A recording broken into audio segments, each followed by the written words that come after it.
जो विषय है ये भारत का नहीं, जो पूरी दुनिया है, और ये एग्रीकल्चर से नहीं, हर व्यक्ति से जुड़ा हुआ है। और भारत की बात करें तो हमारा जो देश है वो तो पूरा एग्रीकल्चर पे आधारित है। 67% लोग एग्रीकल्चर पर निर्भर करते हैं। 52% लोगों को रोज़गार एग्रीकल्चर देता है, और जो इसकी इकोनॉमी है, मुझे लगता है 50% इकोनॉमी एग्रीकल्चर से आती है। तो दूसरे देशों में तो पॉल्यूशन और ये इन्वायरमेंटल इश्यूज़ हैं, लेकिन हमारे देश में एग्रीकल्चर एक लाइवलीहुड का एक इशू है कि हम इसको एग्रीकल्चर को किस तरह से कहाँ ले जाना चाहते हैं। अब बात आ रही है, जैसे पेशेंट साहब ने भी बताया कि हमने फूड सेल्फ सफिशिएंसी हासिल कर ली। 1950 में 50 मिलियन टन होता था, अभी इस साल 314 मिलियन टन तो फूड ग्रेन हुआ, और 327 मिलियन टन हमारा जो हॉर्टिकल्चर प्रोड्यूस था, और 90 मिलियन टन हमारा सरप्लस भी है। तो वो हमने सेल्फ सफिशिएंसी फूड में हासिल कर ली। लेकिन जैसे एग्रीकल्चर के लिए मैं बताऊं, 3 चीज़ें मुख्य रूप से ज़रूरी होती हैं। एक तो भूमि ज़रूरी है, सॉइल, और उसके बाद में पानी, और तीसरा उसको करने वाला किसान। यदि जैसे अभी बात हो रही थी कि भूमि की जो उर्वरा शक्ति है वो कम होती जा रही है।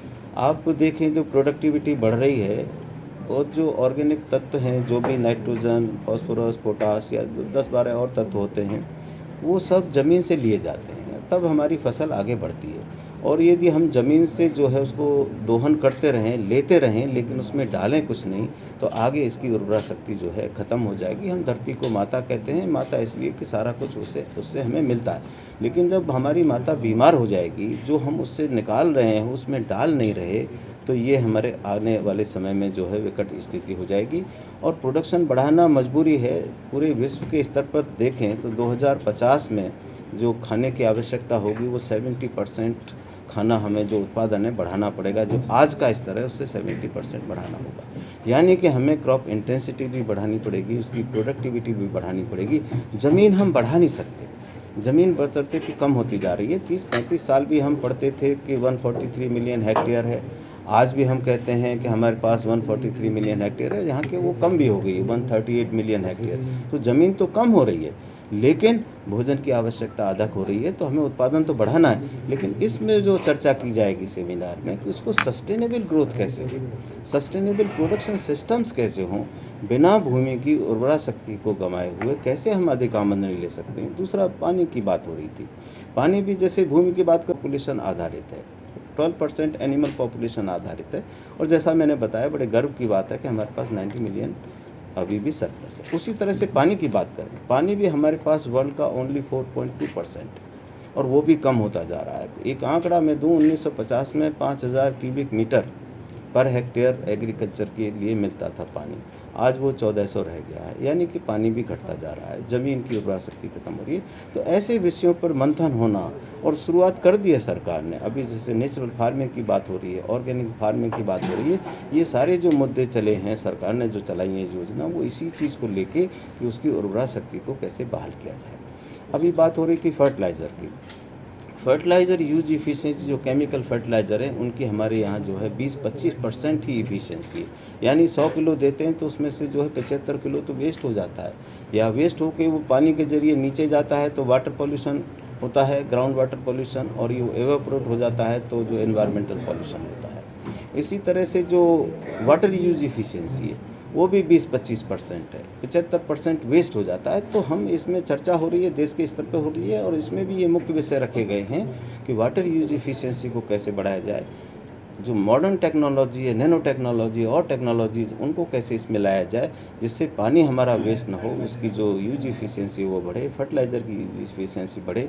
कंजर्वेशन एग्रीकल्चर की इसमें बात होने वाली है, इसमें स्मार्ट एग्रीकल्चर की बात होने वाली है कि जो मॉडर्न टेक्नोलॉजी के माध्यम से हम किस तरह से अपनी सॉइल हेल्थ को मेंटेन कर सकते हैं। जैसे प्रिसीजन फार्मिंग, हम धान में कितना पानी देते हैं, आपको शायद जान के ताज्जुब होगा, मैं पहले भी प्रेस कॉन्फ्रेंस में कह चुका हूं कि 1 किलो धान पैदा करने के लिए 3000 से 5000 लीटर पानी जो है किसान यूज़ करता है। और हम जब इसे एक्सपोर्ट करते हैं तो बड़े गर्व के साथ कहते हैं कि 30,000 करोड़ का हमने एक्सपोर्ट कर दिया। क्या हमने पानी की कीमत उसमें लगाई क्या?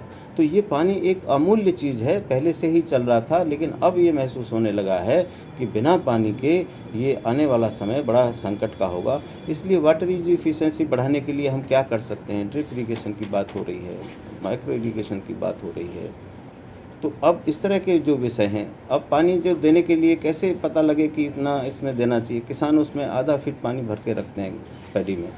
तो अब बात हो रही है सेंसर बेस्ड इरिगेशन सिस्टम की। सेंसर से ये हमें पता लग जाए कि वास्तव में क्रॉप को जो है पानी की ज़रूरत है क्या।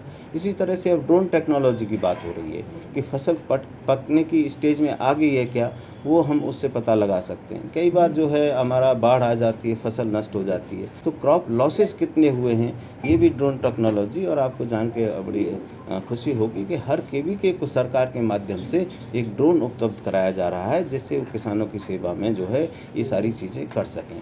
तो इन चीज़ों पे कंजर्वेशन एग्रीकल्चर है, बायोडाइवर्सिटी है, इन सारे विषयों पे जो चर्चा होने वाली है यहाँ पर। और हमें जैसा बताया गया है कि यहाँ बहुत बड़े बड़े वैज्ञानिक जो वर्ल्ड लेवल पर सम्मानित हो चुके हैं, चाहे अमेरिका से हैं, चाहे जर्मनी से हैं, चाहे डेनमार्क से हैं, बांग्लादेश से हैं, नेपाल से हैं, केन्या से हैं, ये सारे यहाँ पर मंथन करेंगे। करीब 300 वैज्ञानिक होंगे। 3 दिन ये कार्यक्रम चलेगा और मुझे उम्मीद है कि जो 3 दिन का ये जो मंथन होगा, जो ये विषय हैं, जो सब विषय सिर्फ भारत के लिए नहीं, जैसा मैंने कहा, ये हर देश के लिए जो है इसकी जो उपयोगिता है, तो इस पे जो है यहाँ पे चर्चा होगी। और जैसा बताया गया कि माननीय मंत्री डॉक्टर जितेंद्र सिंह जी इसका उद्घाटन करेंगे 13 तारीख को 12 बजे। और मैं आप लोगों को भी इसमें आमंत्रित करता हूँ, उस कार्यक्रम में आप भी आएँ। हाँ, अभी डॉक्टर साहब ने मुझे जानकारी दी, नॉर्मन बोरलॉग जिनको अवार्ड मिला है, हाँ मिलेगा, डॉक्टर गोविंद सिंह जी, वो भी गोविंद राज जी भी इसमें आ रहे हैं। नॉर्मन बोरलॉग वो व्यक्ति थे जिनने जो ग्रीन रेवोल्यूशन 1965 में जब ग्रीन रेवोल्यूशन की बात हुई थी, हरित क्रांति, तो वो इसके जनक थे और उन्होंने कहा बहुत बड़ा कंट्रीब्यूशन है। ऐसे लोग भी इसमें पार्टिसिपेट कर रहे हैं। तो मुझे आशा है कि जो भी मंथन हो कि यहाँ पर इसकी रिकमेंडेशन आएंगी भारत के लिए। और क्योंकि ये इंटरनेशनल लेवल का इवेंट है, तो विश्व के दूसरे देशों के लिए भी जो रिकमेंडेशन होगी वो कारगर होंगी।